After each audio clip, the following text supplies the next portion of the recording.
السلام علیکم، میرا نام ہے حسن امین اور آپ کو میرے یوٹیوب چینل پہ خوش آمدید۔ اس ویڈیو میں آپ سے اپنے حج کے سفر کے دوران مکہ میں کیے جانے والے قیام اور حج کے فرض کی ادائیگی کی کچھ ہائی لائٹ شیئر کروں گا۔ جتنے بھی زائرین مکہ جاتے ہیں انہیں میقات سے احرام باندھنا لازمی ہوتا ہے۔ میقات مکہ کے گرد اس باؤنڈری کو کہتے ہیں جہاں سے احرام باندھ کر مکہ میں انٹر ہوا جاتا ہے۔ اگر آپ بائی ایئر ڈائریکٹ جدہ جا رہے ہیں تو آپ ایئرپورٹ سے ہی احرام باندھ کر جائیں گے، لیکن اگر آپ ہماری طرح پہلے مدینہ آئے ہیں اور مدینہ سے مکہ جا رہے ہیں تو جو میقات آتا ہے وہ میقات ذوالحلیفہ ہے۔ یہاں پہ آپ احرام باندھیں گے، 2 رکعت نماز نفل ادا کریں گے اور پھر مکہ کے لیے روانہ ہو جائیں گے۔ بس میں مدینہ سے مکہ کا سفر تقریباً 6 گھنٹے کا ہے۔ مکہ پہنچنے کے بعد ہماری بسز نے ہمیں ہمارے ہوٹل پہ ڈراپ کر دیا تھا، اور گورنمنٹ اسکیم کے تھرو جو ہوٹل ہمیں اسائن ہوا تھا وہ عزیزیہ میں موجود ہدایہ ٹاورز تھے۔ یہ ایک بہت ہی اچھا اور صاف ستھرا ہوٹل تھا، اور اس میں لیڈیز اور جینٹس کے لیے سیپریٹ روم تھے۔ ہر روم میں 5 بیڈز، اے سی، ریفریجریٹر اور ٹی وی بھی موجود تھا۔ ہوٹل میں چیک ان کرنے کے بعد ہم حرم کے لیے روانہ ہو گئے، جہاں ہم نے اپنے حج کے سفر کا پہلا عمرہ ادا کیا۔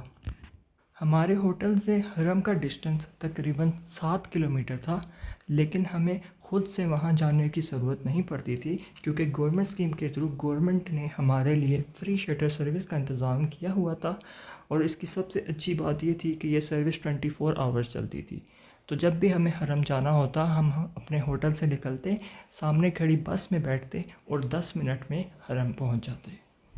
کیونکہ ہماری فلائٹ حج کے سیزن کی ارلی فلائٹس میں سے تھی، اس لیے مکہ پہنچنے پہ وہاں پہ اتنا زیادہ رش نہیں تھا، اور حج میں ابھی کافی دن باقی تھے۔ ان دنوں میں ہم نے کافی عمرے ادا کیے، اور دیکھتے ہی دیکھتے رش بڑھتا گیا، اور پھر خانہ کعبہ کے گرد احرام باندھ کر حج کے سیزن کا باقاعدہ آغاز ہوا۔ سعودی کنگ کی جانب سے ہر روز ہمارے ہوٹل میں زمزم کی بوٹلز ایز اے گفٹ بھجوائی جاتی تھیں۔ حج سے پہلے مکہ میں موجود کچھ تاریخی مقامات کی زیارت کے لیے گئے۔ یہ وہ پہاڑی ہے جس میں غار ثور موجود ہے۔ آپ صلی اللہ علیہ وسلم اور حضرت ابوبکر صدیق رضی اللہ تعالیٰ عنہ جب مکہ سے مدینہ ہجرت کر رہے تھے تو آپ نے کفار کی نظروں سے بچنے کے لیے 3 دن اس غار میں گزارے۔ اس غار میں سب سے پہلے حضرت ابوبکر صدیق رضی اللہ تعالیٰ عنہ انٹر ہوئے تھے تاکہ وہ اس کی صفائی کر سکیں اور اس میں موجود سوراخوں کو کپڑے کی مدد سے فل کر سکیں، اور اس کے بعد حضور پاک صلی اللہ علیہ وسلم اس میں انٹر ہوئے، اور آپ حضرت ابوبکر صدیق رضی اللہ تعالیٰ عنہ کے گود میں سر رکھ کر سو گئے۔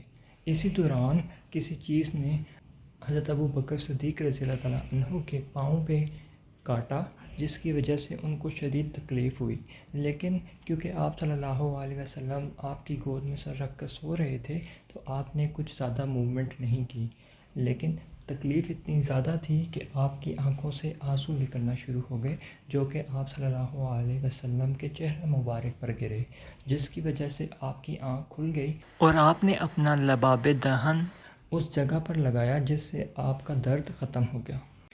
آپ نے 3 دن اس غار میں قیام کیا اور پھر آپ مدینے کے لیے روانہ ہو گئے۔ یہ منی ہے جہاں تمام حاجی حج کے دنوں میں قیام کرتے ہیں۔ یہاں پہ موجود 1 لاکھ سے زیادہ ایئر کنڈیشن ٹینٹس تقریباً 20 اسکوائر کلومیٹر کے ایریا پر پھیلے ہوئے ہیں، اور ان ٹینٹس میں تقریباً 30 لاکھ حاجی قیام کر سکتے ہیں، جس کی وجہ سے اس کو خیموں کا شہر بھی کہا جاتا ہے۔ مکہ میں زیارات کے بعد ہم اپنے ہوٹل واپس آ گئے، جہاں ہمارے لیے حج ٹریننگ سیشنز منعقد کیے جاتے تھے، اور پھر 8 ذی الحج کو ہم حج کی نیت کر کے منی کے لیے روانہ ہو گئے۔ منی میں ہمارا مکتب نمبر 25 تھا، جہاں پر تمام لوگ ہمارے ہوٹل کے ہی تھے، جن سے ہماری پہلے سے ہی کافی اچھی سلام دعا ہو چکی تھی۔ منی میں ہم نے 5 نمازیں ادا کرنی تھیں، یعنی 8 ذی الحج کی ظہر سے لے کر 9 ذی الحج کی فجر۔ 9 ذی الحج کو فجر کی نماز منی میں ادا کرنے کے بعد ہم عرفات کے لیے روانہ ہو گئے، جہاں ہم نے مغرب تک قیام کرنا تھا، اور عصر اور ظہر کی نماز ایک ساتھ ادا کرنی تھی۔ 9 ذی الحج کو مغرب کے فوراً بعد نماز ادا کیے بغیر مزدلفہ کے لیے روانہ ہوئے، جہاں پہنچنے پر عشاء اور مغرب کی نماز ایک ساتھ ادا کی۔ مزدلفہ میں کھلے آسمان تلے رات گزاری اور شیطان کو کنکریاں مارنے کے لیے یہاں سے کنکریاں جمع کی۔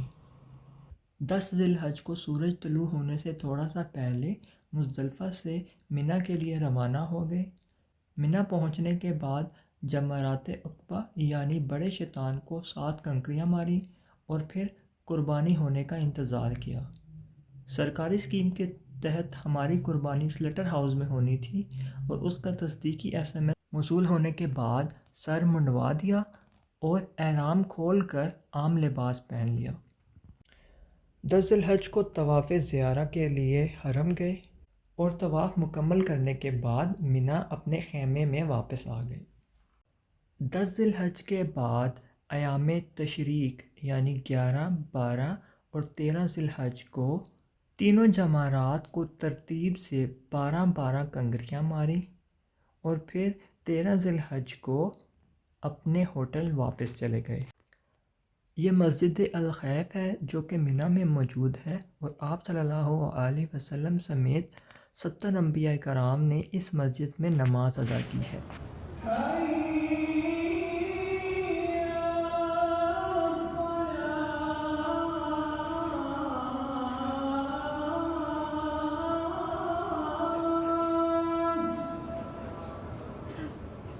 حج کے بعد طائف کے شہر کی سیر کے لیے گئے۔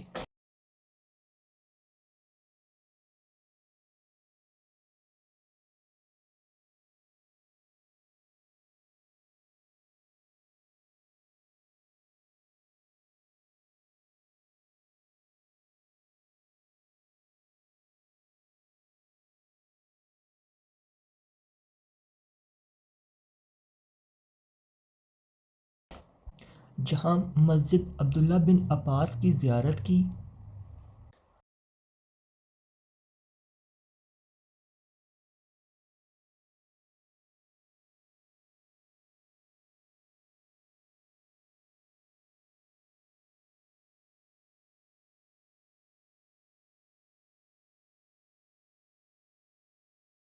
اور اس باغ میں بھی گئے جہاں آپ صلی اللہ علیہ وسلم نے قیام کیا تھا جب طائف کے لوگوں نے آپ پر پتھر برسائے تھے۔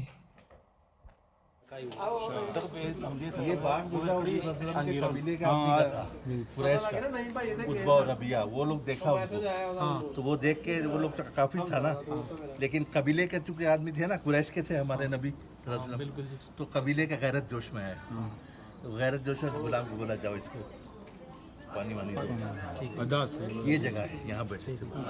یہ صحیح ہے، ہم پرانے ہیں نا طائف کے۔ بالکل بالکل جی، عرصی جی۔